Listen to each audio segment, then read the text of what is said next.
am a Yale dropout who moved back home, originally from California, moved back home to California, worked at the movie theater, trying to figure out what you want to do with your life, eventually got a degree in computer science, thinking, all right, junior programmer, junior DBA, something like that. Saw a big ad in the paper, stockbroker. Oh, that sounds like fun. Go and do it. I learned then, got that job, did it for about a year and a half, that I love the financial markets. And I am not a salesperson at all. Little old lady, you want to buy some stock? Little old lady, you want to buy some stock? Was how I got into the business.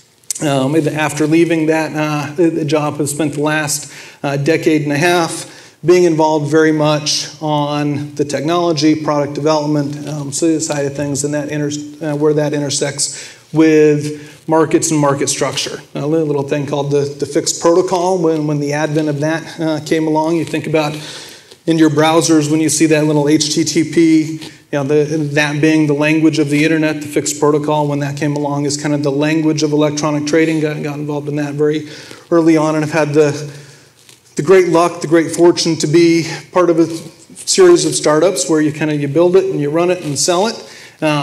Also, the equally as good fortune to be part of some of those startups that haven't made it, right? Every startup you think it's going to be a gazillion-dollar trade, and some of them aren't. So outside of the market structure things that I'm going to talk about just a little bit, if I can leave you with one thing, thinking about the college students here, the interns that are here, if there's one message from me in my career, you can absolutely gain as much and learn as much from those failures as you can from the things that work.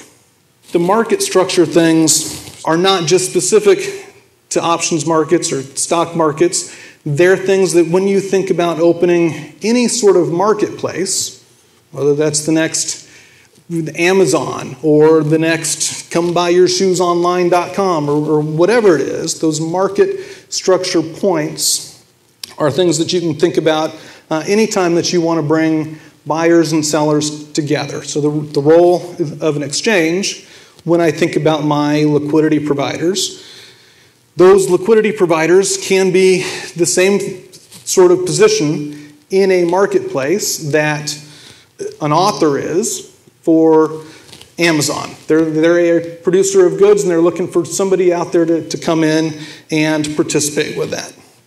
So the themes hold true across marketplaces where you're talking about a stock exchange, an option exchange, or some other marketplace where folks are looking to come together. You got buyers looking for sellers. But one of the first things that you need to think about before you go off and you do another one, a new one, is what is the regulatory structure of the market that I'm looking at? What are the rules of the road? And some markets are highly structured and highly regulated. Now, I think about my bosses down in Washington, D.C. The SEC is in a position where they highly regulate, closely regulate the options markets, the stock markets. That comes with both advantages and disadvantages.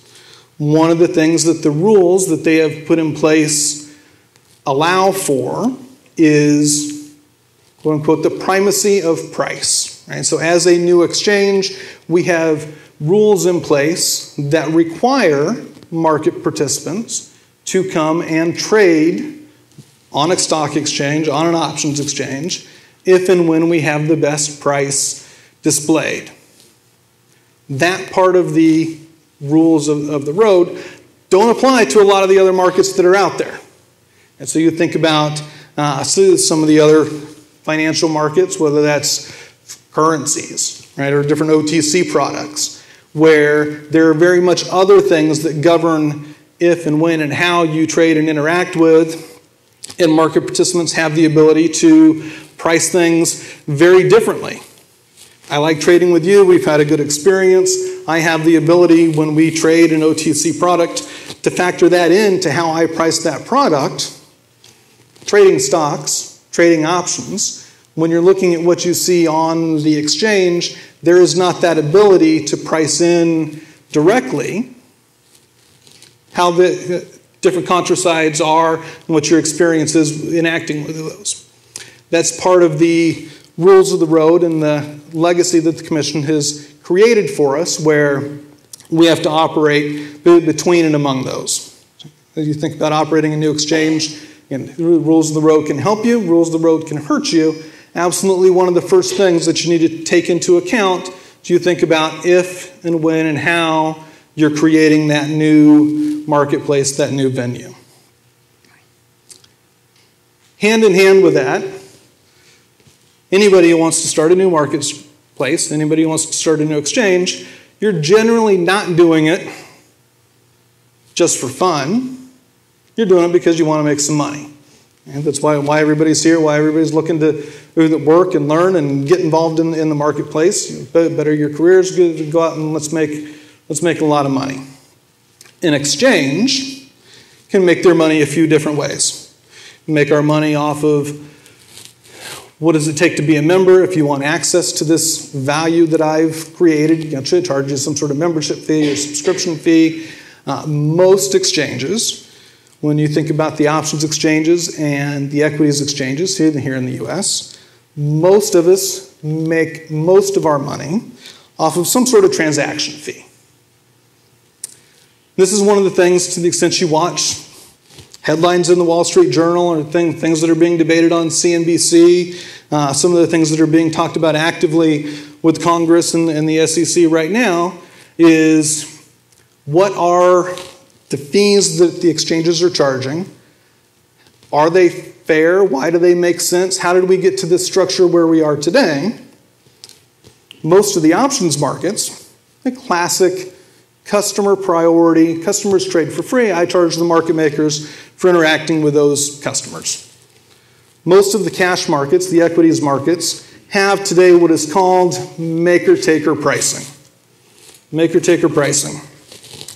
That means the providers of liquidity, the guys that are coming in, that are posting an order to the exchange, that are putting that on the book, setting a price, contributing to price discovery, size discovery, taking the risk that the market may go against them when they're putting that order out there and not controlling, again, who they interact with. The exchanges, BATS, we are paying that liquidity provider to do that. Give me an order, put it on the book, and I'm going to pay you for doing that. The taker side of the equation, the folks who remove liquidity from the book, they see an order there that they like, they see a price that they like, they come in, they interact with that order, they remove liquidity from the book, they gain value from the price discovery that has already taken place, from the risk that has already been taken by the liquidity providers. Those takers are being charged for it. In the exchanges, myself, NYSE, NASDAQ, my competitors, that little bit of a difference between the make rebate and the take charge, that is where we make the bulk of our money.